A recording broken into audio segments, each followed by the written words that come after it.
Hi, guys. Welcome back to Sip Society, the Sober Diaries. I am Sam. This is my second episode of Sober Socials. I've got a different background. My partner needed the living room to watch a screener tonight. We have a horror movie YouTube channel. I've mentioned that before. And so, yeah, he gets the living room.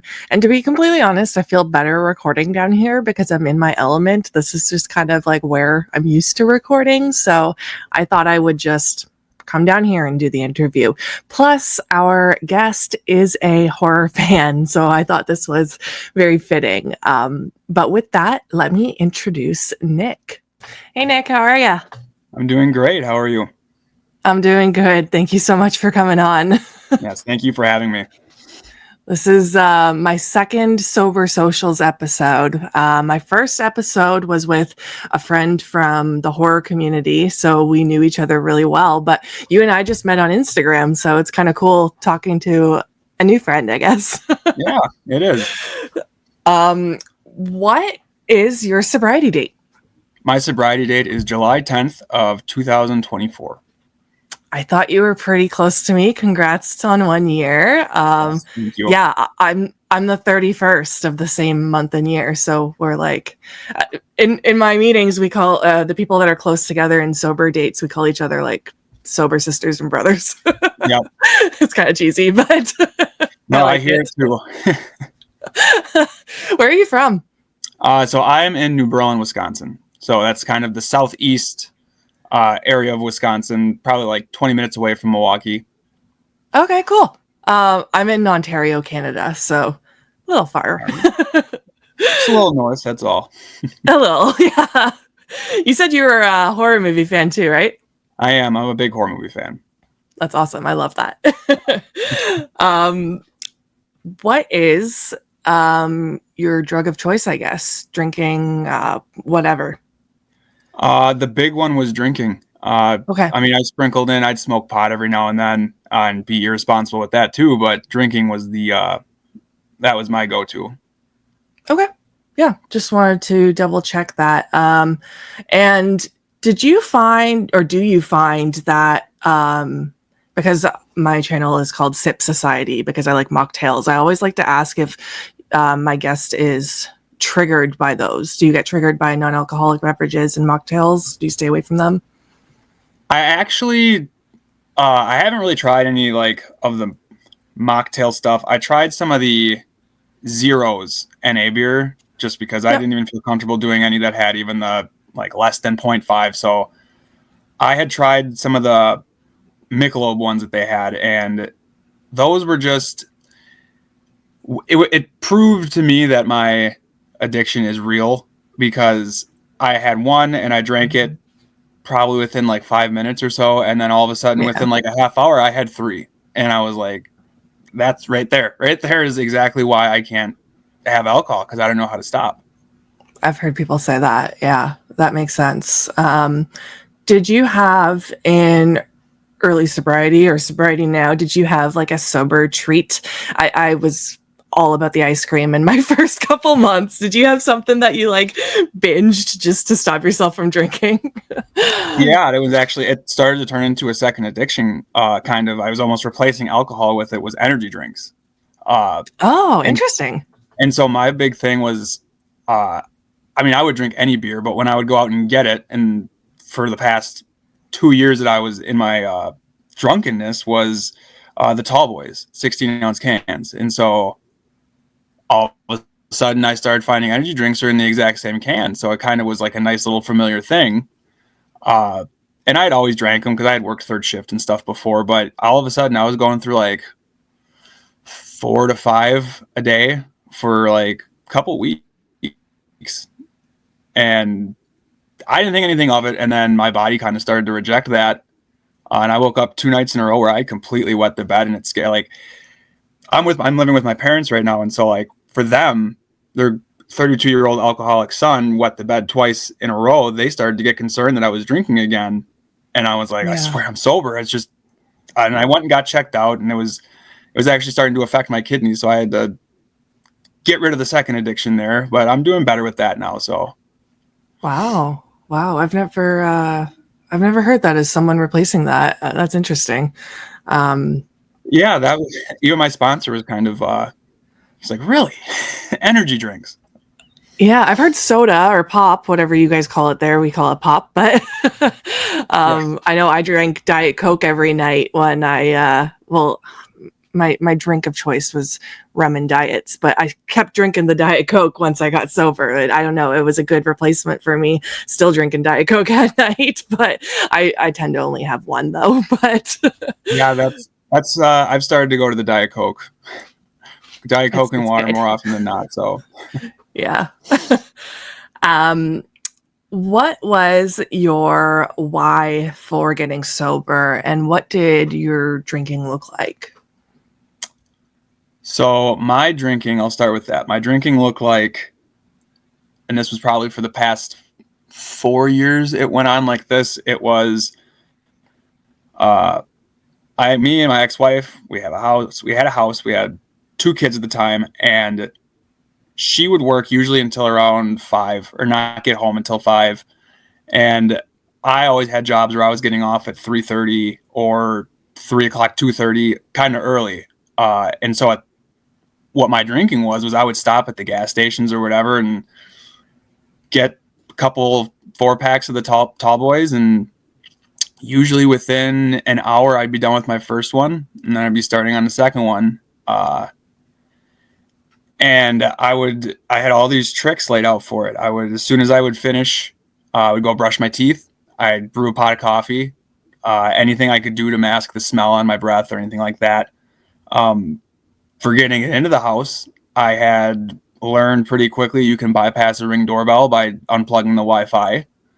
And before I learned that, it was, literally leaving the bags outside of like kitchen windows and then hanging out of the kitchen window to grab it back in. And that was normal to me. I thought there was nothing wrong with that. Yeah. And then, when I would think there was something wrong with it, it was just pretty easy to convince myself that was just crazy talk. And, I need that stuff is what I pretty much would just justify it as. And so that went on. I mean, that was like at least 3 years straight of doing that. If my wife was going to go to the store on like a Saturday morning, say 8 o'clock in the morning, I mean, I would be starting to drink around 8:05 as soon as she left. I was learning different ways that I could position them in the fridge so that it wouldn't look as if like they had been touched, or like taking cans of like seltzer waters or whatever that were close in shape and hiding them in between, so that way it looked like there were still that many. And that whole thing, honestly, it just seemed normal to me. And so I had probably for the past, or up until 2024, 2 years before that, I had been thinking that maybe there was something wrong going on. But I had refused to look at that and to look at myself as an alcoholic. I just thought I can stop drinking I can take a break in between, a day off, 2 days off, whatever. And that never really happened. So my wife I thought I had everybody fooled, but she was smarter than I thought. She had dealt with alcoholism in her family. So she sees it. She knew what it was. And she would always bring it up and tell me about it. I'm starting to worry about you. I think you're showing signs of alcoholism. And that was not, I would pretty much say what I had to say to make her get off my back. And, I'll stop. I'll take a step back. And I never would. And it was always just gaslighting and lying and trying to make her feel stupid for even bringing it up. And then finally, this was July 8th of 2024. Normal day for me. I was on my way back from work. She asked if I would stop at the store and pick up some burgers. We were going to go to her grandparents' house for a barbecue. And so I had stopped at the store, and that was just another great excuse for me to stop and get what I wanted to get. And so I went and got that. Got home, drank them all. She comes to pick me up, and then She had already, I mean, she was looking at the bank account through her phone, and she had gotten to the point of untrust with me that it was pretty much an everyday thing to check the bank account. And she saw how much money I'd spent there, and she was like, "What did you buy?" And I just nonstop would not back down. I was like, "I bought the burgers. That's it. That's all I bought." And I mean, I was getting aggressive with her about it and everything. And so that stopped when we got to her grandparents' house. We went about that normally. And then on the way home, she started back up again, and I was getting all frustrated with it.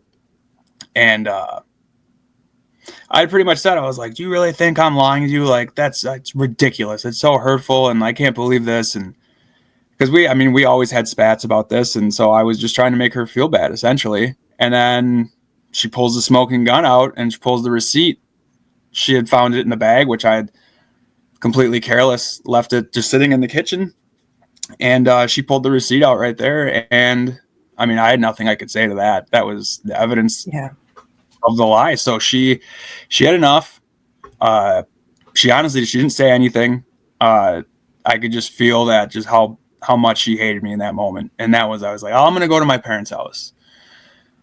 And as I'm driving to my parents' house, I kind of looked at myself in the rearview mirror, and I had been, just saying things the entire time, like, "I can't believe this, blah, blah, blah." And then I looked at myself in the mirror, and something happened that I can't even explain. But all of a sudden, I started weeping. And then for the first time, I said it out loud and said, "I'm an alcoholic." And then I just couldn't stop saying it. I had about a 25-minute drive from there to my parents' house. And for about 23 of those minutes, I sat there just repeatedly telling myself I'm an alcoholic. And then I got to my parents' house and came in, and they both greeted me at the door because I told them I was on my way and I needed somewhere to stay. And so they're like, "What's going on?" And I said, I was like, "Mom, Dad, I'm an alcoholic." And my mom's response to that was, "Oh, we know." And to me, that was just like, because I had genuinely thought in my head that I had everybody fooled. There was no one knew anything about how bad my drinking was getting. And lo and behold, I was just a drunk, and they all knew, because I'm not very good at hiding how I am when it comes to that. It's crazy the tricks. You think you're fooling everyone, and you're doing all these little tricks to get in the house with the booze and stuff. And it's something as simple as leaving the receipt in the kitchen, right? Because you're intoxicated and you don't think about that. So, yeah. So sorry, that was July. Was that your last That drinking? Yeah. So that was the 8th. And then the 9th, I had one beer when I got home. I was still in that mood of, I know now I have a problem. I admitted it, but I don't know if I want to do anything about it. And so I had one beer that day. And then after that, for whatever reason it was, I refused to have anything else. And so on the 10th, I was officially, I hadn't had any drink for like at least 12 hours up to that point. So that's why on the 10th, that's the day that I haven't had a drink since that last one I had on the 9th. So I count the 10th as my sober date, because that's the day that since that day, I've never had any drink. And it's felt amazing. I sat there for a while, just kind of, I was throwing myself a pity party. I was just like, how could this happen to me? Like, everything bad is always happening to me and all this. And I got home from work that day. Well, first I went to my house where my ex and my kids were. I forgot to mention this. I do have 3 kids. I have a 7-year-old and 4-year-old girl, and then a 2-year-old boy. So I went there and said my goodbyes, and that was horrible.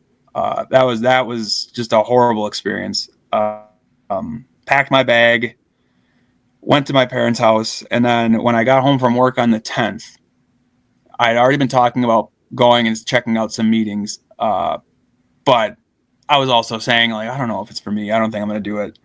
And my dad kind of got sick of me waffling on it, and he came into the room with he printed off directions to a meeting and the number for the Milwaukee office And so I decided to try it. And that's when that day I went to my first meeting, and I've been sticking to that ever since. And it's been the saving grace for me, because I was lost and alone and didn't know what to do. I didn't even know if I wanted to step in the doors. I paced the parking lot for about like 10 minutes before I even walked in. And then, it was like, best way to describe it's kind of like the Wizard of Oz. You go from, you're outside in the black and white, and you open up the door to this room with all these strangers you've never met before, and it's color and it's vibrant, and everyone is in a great mood and happy, genuinely happy to see me. I'd never met anybody in that room before, and they were giving me hugs and sitting me down, and they wanted to hear me talk, which was a lot for somebody who was freshly sober and kind of trying to figure it out. But it's what I needed, because it got me started on this path that I'm on now, and I couldn't be more grateful for that. Yeah. Good for you for like going into the meeting, for like you said you were pacing the parking lot. I remember I was so nervous to go to a meeting. I drove past the church many times. I had my boyfriend drive me once, and we sat in the parking lot and then drove home. Like, it took me so many times to actually walk in the doors. And you're right, as soon as you walk in, like, I remember the first thing someone said to me is, it's not about the steps, it's about the love in this room. And I'm like, that kind of stuck with me. But yeah, good for you. Yeah. And how lucky are your kids now that they have a sober dad, right? That's amazing. Oh my God, yes. That is one of my biggest things I'm so proud of now, is that by the grace of God, my 2-year-old's never going to see me drunk. Yeah. Yeah. So how many years did you say that was going on for? Sorry? That was going on for about, that hardcore of it was probably like 3 years. But I kind of noticed a problem around 4 years ago. And then I think, and around the time before that was when it just kind of started to make that gradual change from like a recreational drinker to getting out of hand. Okay. So like, how old were you when you had your first drink, do you think? 16.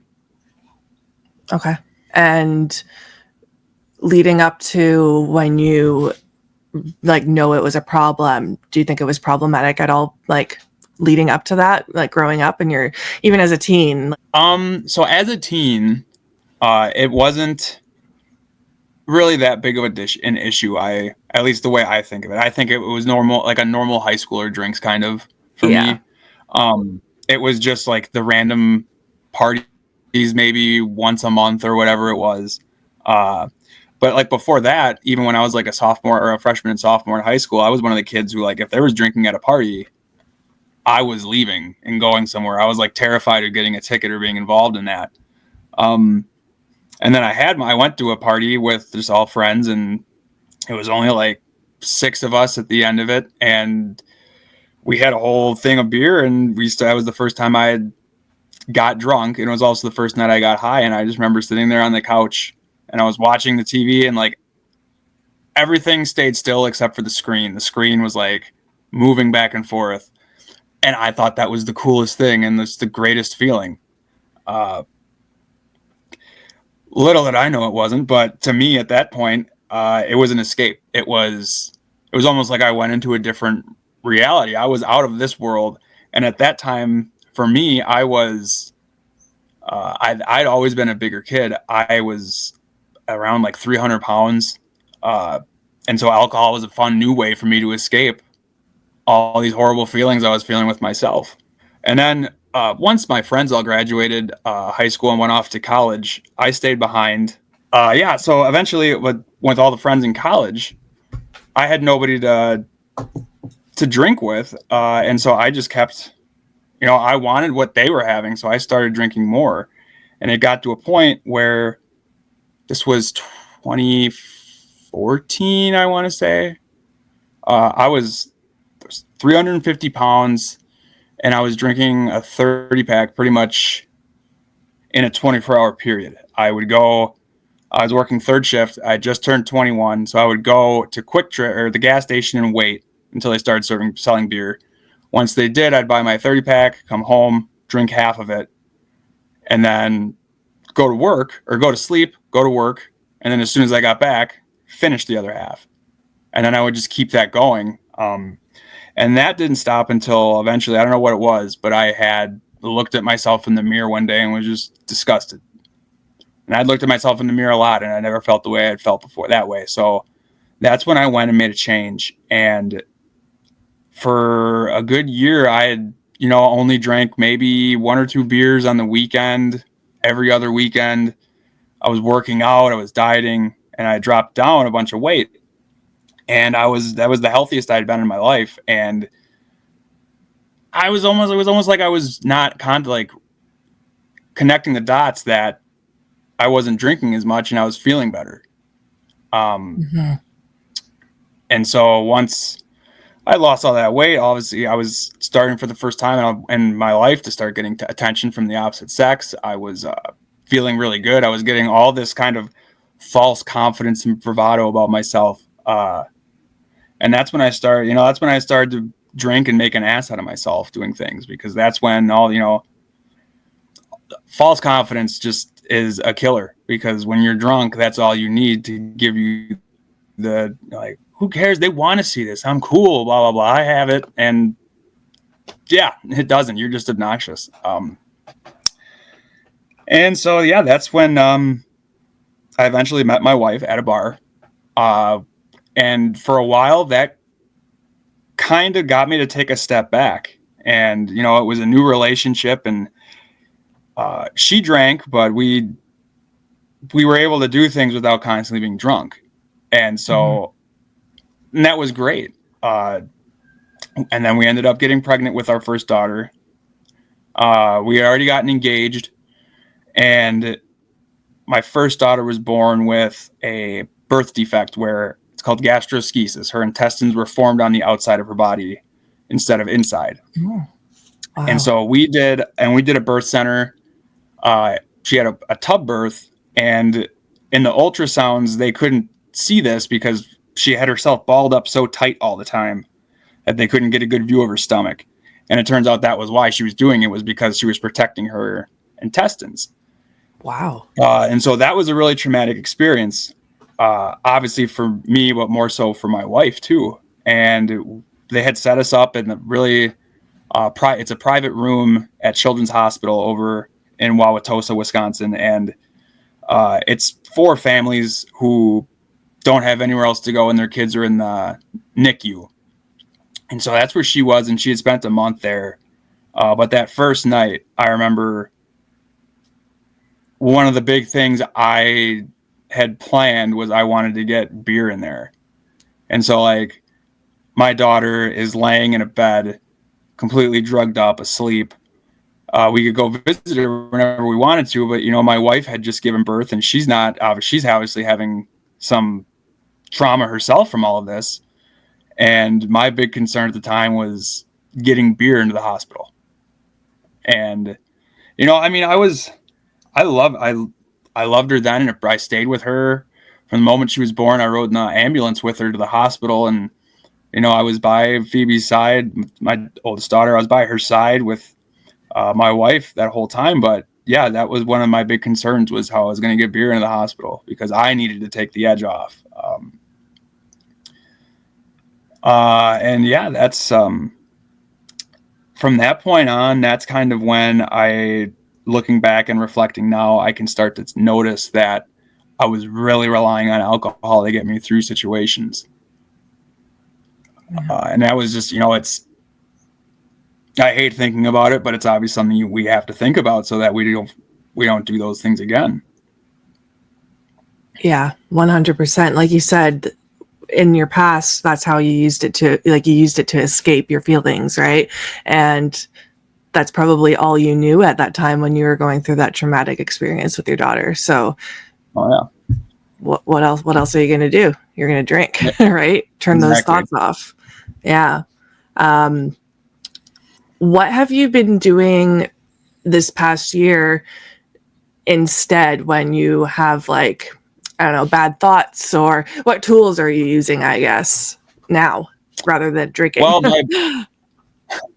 my big tools I've been using is, I'm in the program, so I have a sponsor. I've had a sponsor since my third meeting, and it's the same sponsor, and he's an incredible guy.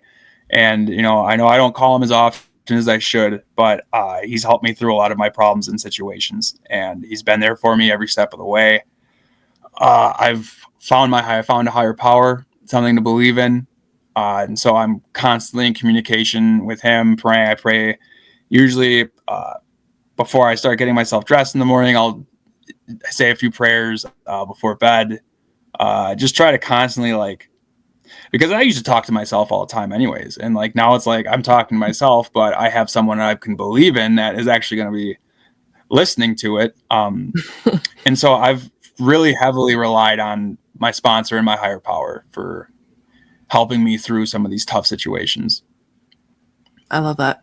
Yeah, I didn't stay in AA, but I did do AA for a while, and I had a sponsor, and she got me into praying, into that habit. So I still talk to the universe, which is I do it in the car mostly, or if I'm going through some tough crap. But it's awkward at first. But like you said, if you talk to yourself already. So you did the AA path. Did you have any other resources that you used, or podcasts or books or anything else? No, I didn't actually. So okay. When I got my dad printed off that thing for me, AA was kind of the only one I had ever heard of or known. And all I had known about it was what I had seen on TV shows or movies. And so that's kind of what I was expecting when I got there. And then I found out it's very different than what's portrayed on movies and stuff. I did when I called the Milwaukee central office for recovery stuff. They had they'd let me know that I was eligible for inpatient care if I wanted it. But I was all messed up in the head still, and I was like, I couldn't possibly take time off work for this. They won't let me. And then I found out they definitely would have let me. So yeah, I didn't take the recovery house or the treatment route. And there's part of me that wishes I had, but also I'm happy with where I'm at right now and what this 1 year of just being in the AA program has done for me. And so it's one of those things I don't like to dwell on it too much and be like, oh, I wish I had done treatment. It's just I wonder what I would be like now if I had done treatment instead of just going to that route right away. I completely relate to that, actually, because I remember in the last few months of my drinking, I would be drunk in bed looking up rehabs online, and I'm like, I could never. I run a warehouse and it's a family business, so that would mean my mom having to fly over and take care of the business for me to go to rehab, and I'm like, I could never ask her for that. And it worked out because I'm here now and I didn't end up going, but I still have those what if moments, what could I have learned, who could I have met, kind of thing. So I understand that completely. Okay, yeah. So this past weekend, you went on a retreat. Do you want to talk about that?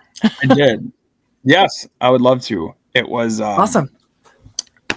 It's called the Green Lake Roundup. This was our 45th anniversary, and it's out in Green Lake, Wisconsin, and it is just 3 days of everything recovery. And I went up thinking it was just going to be a recovery event. And then by the second day, I was in the middle of having an actual spiritual awakening moment. And I didn't know what was happening to me. So it was, it's just, there's meetings constantly throughout. And so I had spent my Friday night, I had a bunch of friends who were doing meetings. So I went to support them and I was sitting through it. And in total, I sat through, I think, 6 hours of meetings. And that whole time I was just sharing story, the stories of what life is like with my kids now, where I'm at in my recovery, what my life is like, and how grateful I am for it. And then there was a really big meeting in the morning, and I did not want to go. I don't know what it was. I had like an hour and a half of sleep, and I just was so just ornery and didn't want to go. And one of the guys I was with just kept saying like, no, we're going. And so I all begrudgingly got in the car. Just didn't say a word. As soon as we parked, I flung the door open and went inside and just found a seat and didn't say a word to anybody. So people were noticing that because that's not like me. So they're like, oh, maybe he's just having a bad day. And so as the meeting's going on, all of a sudden I'm just feeling all these emotions just building up in me. And like, I didn't know what to do. I was just hoping this meeting would get over soon before I had a breakdown in the middle of it. And so it ended, and I saw my sponsor and I took off for him right away. And as soon as I got to him, I was just like, can we please just go talk for a second? I really need to talk to you. And he seemed a little concerned. He was like, okay, yeah, let's go. And we went into the back room.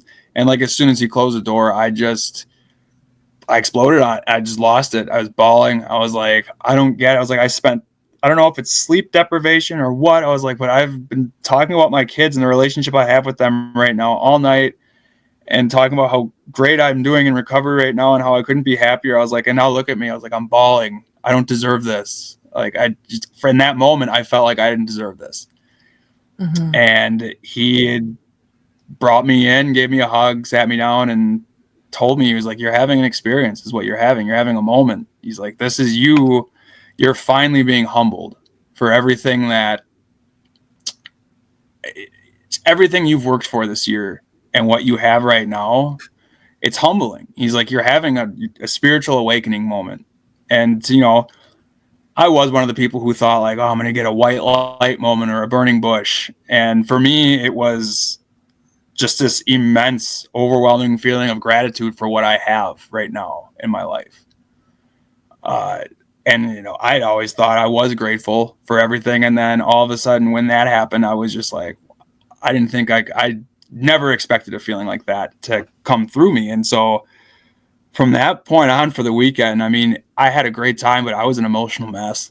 There was people there who the only time they saw me, I was thinking about stuff, but it was all like, it wasn't like sad weeping. It was all happy.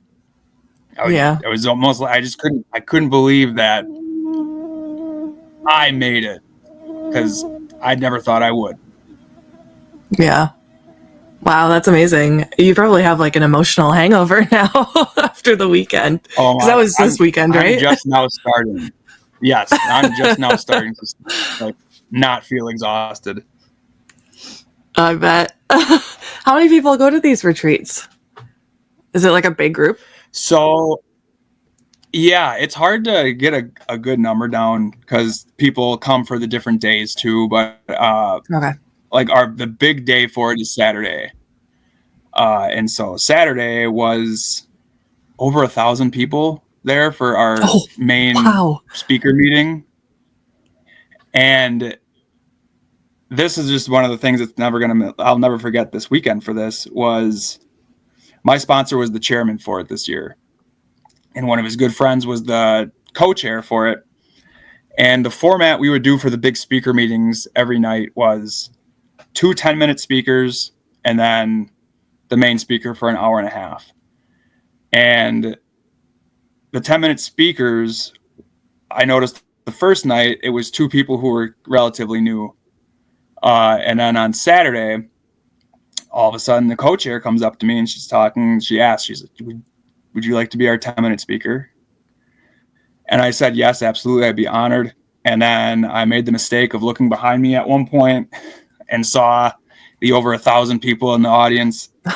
And panic hit, obviously. I'm not a big public speaker, but my name got called to go up. I went up and it was go time. My thumbs were smacking the podium a bit for a while there, for like probably a good minute, just because of how nervous I was. But, all of a sudden, a couple minutes went past and I looked down at my hands and they were completely still on the podium. And I'm like, all right, this is it. Now I'm comfortable. I'm in my zone.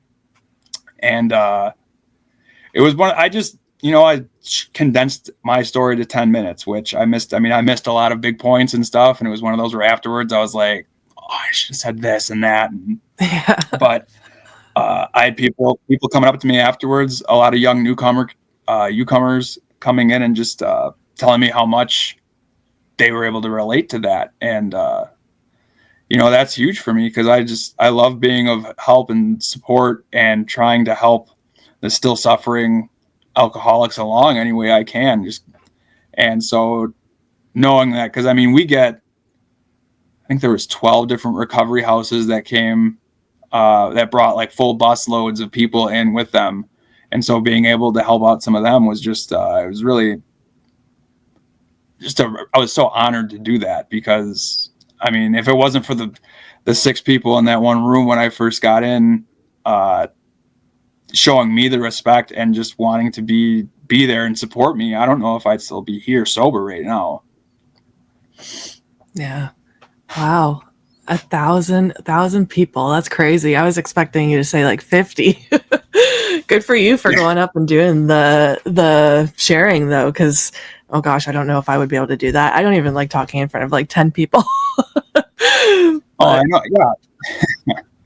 Yeah. I totally relate to helping people in early sobriety though. Like, it is so fulfilling, and it's something I didn't expect. I knew I wanted to help people, but I didn't expect it to make me feel as good as it does, right? And it's just amazing, because you can think of yourself in early sobriety and looking up to the other people, and it's like when you get to that point to being like in their shoes, it's like, wow. That's awesome. So you said you don't listen to any podcasts or anything. Any podcasts or anything like that, right? Because I was going to ask you for some recommendations if you had any, but if not, that's totally cool. Yeah, I haven't really listened to many sober podcasts. Okay. At least I don't remember, at least not by name. There's a couple songs that I found in early sobriety that actually kind of helped me. And one of them was, I'm a big classic rock fan. I love like the Eagles and everything.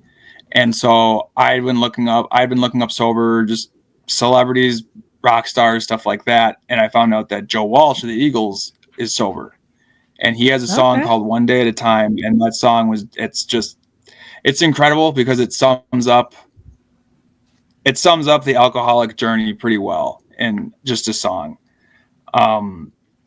And the other one is, the rapper Tom McDonald has a song named, it's called Sober. And that was one I recently found. And, you can relate to them. You can relate to the lyrics. The music is very good too, but I mean, it's just one of those where you hear them, and it's kind of the same feeling I get at meetings sometimes, where it's like you hear them bring up a line and it's like, yeah, I've done that. I love that you brought up sober artists. I recently have been trying to find more, so I'm going to look up those 2 songs for sure. Something about jamming in the car to a song, and then all of a sudden you're like crying because of the words they're saying. I know. I never thought I would cry to an Eminem song, and then I listened to some of his recovery songs, and it's like, oh my God. Yeah. What are 3 things that you are grateful for today? I'm trying to do more gratitude, so. All right. 3 things I'm grateful for today. Number 1 is the relationship I have with my kids. It went from being a dad that they were afraid of, because they didn't know if I was going to snap at them for talking too loudly or spilling water or whatever. And now I have kids that when they see me, I mean, they stop what they're doing and they take off running to come and hug me. And when I call, their faces light up. It's an incredible, what sobriety has given me as a father is like number 1 on my gratitude list, because they go hand in hand. Without my sobriety, I don't have my kids. And so I have to tell myself that every day, because it's just that good reminder. My second one is my job. I would never go to work drunk, but I came in hungover pretty much every day for a while, and I told them right away, because I drive a company car with them. So I wanted them to be aware, like, hey, so I'm an alcoholic, I'm getting help, I'm in recovery. And they blew me away from that with that, because they were just right on it instantly. They're like, if you want to take your company truck to meetings, go right ahead. We have no issues Oh, with that's that. awesome. We have to be on call. It's like a rotating shift where every few weeks you have to do an on call. And I have a great group of coworkers who are understanding and know that I have meetings that I go to. And so I just need to simply ask them if they could watch the phone from 7 o'clock to 8 o'clock. And it's always no problem. You go ahead, do what you have to do, and take care of yourself. So that's my number two. And then the third thing that I'm really grateful for right now is my parents. They took me in when I was at my absolute lowest, and they've never made me feel like I've been a burden to them. And it was, it was tough for me, because obviously it was a hit to my pride, but also my parents were so close to, and they are now, they're officially retired, but they were on their way. They had retirement. They were going to have their retired life, empty nesters. And then here comes their 32-year-old son to move in because he's an alcoholic. But it was never a question. That was always just, okay, you can stay in the back room. And they've made it home again for me. And they made it home for my kids, because I get them on the weekends. And so they've rearranged their lives for me and for my kids. And that's something I don't know how I'm ever going to be able to repay them for, because it's just, it's incredible to know that I have that support from them. Because I was full of shame and guilt when I came in, when I came here that night to admit that I was an alcoholic, and that, my life was unmanageable, completely just shattered at that point. And they picked me back up and got me going. If it wasn't for my dad printing that stuff off for me, I don't know if I would be in a recovery program right now and doing the way I'm doing. That's amazing that you have so much support around you. That really makes a difference. If you could give a piece of advice or a couple pieces of advice to someone who is either struggling or in early sobriety, what would you say? I would just tell them not to give up. I know it's tough. It's very tough. I wanted to stop more times in that first week than I care to admit, but it gets better. And enough people tell you that you start believing it, and then you believe it even more because you notice it happening and it is working. I definitely had days in early sobriety where it was just like, what's the point? I'm miserable. Nothing has changed. And now I can't drink, which used to make me happy. But then you keep going and you realize that now you have a different way to be. You have different ways of being happy now. You don't need to mask every emotion you have with alcohol because it makes it easier for you. I like that it's hard, or that it's for me now. I won't say it's hard, but as a newcomer, it's definitely hard. It's terrifying because you have to give up the only thing you've ever known that's made you feel comfortable, and you have to learn to live in the uncomfortable. And that's big. That's a huge thing. I tell newcomers too, is just you have to be willing to be uncomfortable, because life is uncomfortable. If life was comfortable for everybody, then there'd be no issues. There would be no alcoholics and all that. But life you don't determine life. It happens. It unfolds right in front of you, and you just need to. Are you gonna surrender and give up right away at the first sign of trouble, or are you gonna dig your heels in and try to bite your way through it? Yeah, you gotta sit in those feelings. I hate it sometimes, but you gotta. You definitely have to, because, like you said, you're gonna get out of that uncomfortable situation, right? It's not gonna last forever. Is there anything else you wanted to share about your story before we take off here, or? No, I think I got a good amount out. I'm just hopeful that this is, this helps someone and shows them that there's hope. In 1 year, I managed to navigate a divorce in this year, which I must say, me and my ex-wife now are in a very good place. Good. We realized though that it was just we make better friends than we did as husband and wife. And so I'm always there. I'm always supporting her no matter what. It was rocky at first with her support for me, but eventually all of a sudden I started getting texts every single month of my recovery on the 10th where she would congratulate me on another month.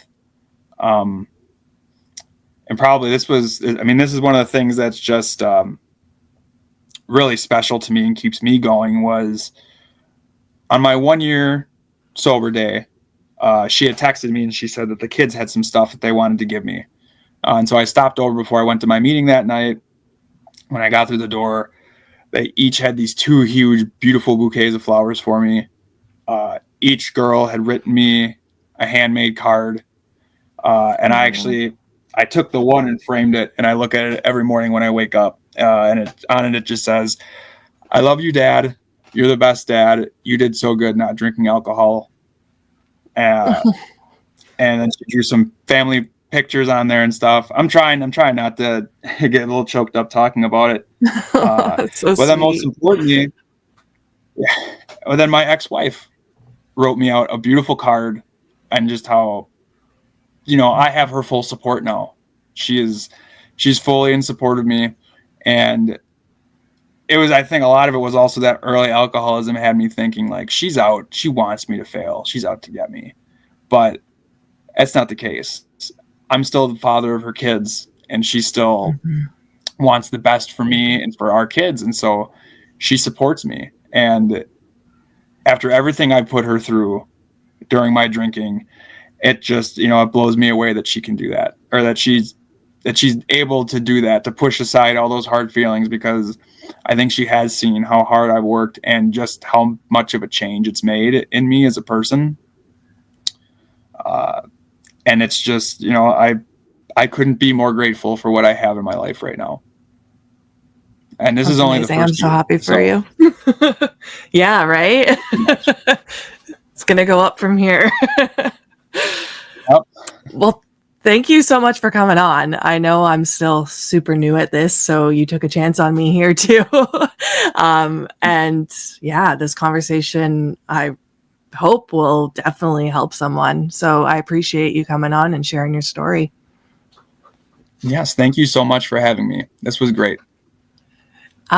Before we go, did you want to link your Instagram at all? I know that's how we met. If not, that's totally fine. I just wanted to double check. Yeah, I have no problem with that. We can do that. Okay. I should have asked you that before rather than putting you on the spot. That's okay. Do you want me to just put my my username? Yeah, just say your username, and I'll put it in the description too. But so it's just Schmitty67. It's SCHMITTY 67. I started off as just a normal Instagram page, and now I'm kind of turning it into my own little. I share a bunch of sober stuff, big book quotes, things like that, daily reflections, and then just posting kind of daily life stuff. So, if anyone can get anything out of the stuff I share too, that's incredible, because that's why I do it. I love it. That, like, the sober community online is what started my sobriety journey. So it definitely helps when people recover out loud. So love it. Yeah. And I had no idea it was even there. That was relatively new. All of a sudden, a lot of pages started popping up. And then I discovered there's this whole world of, it's on Facebook, it's on Instagram, everything. So it's really cool to be a part of that. Definitely. Yeah. Well, thank you again. And thank you to anyone that made it this far. And here's to another 24 hours sober. Here we go.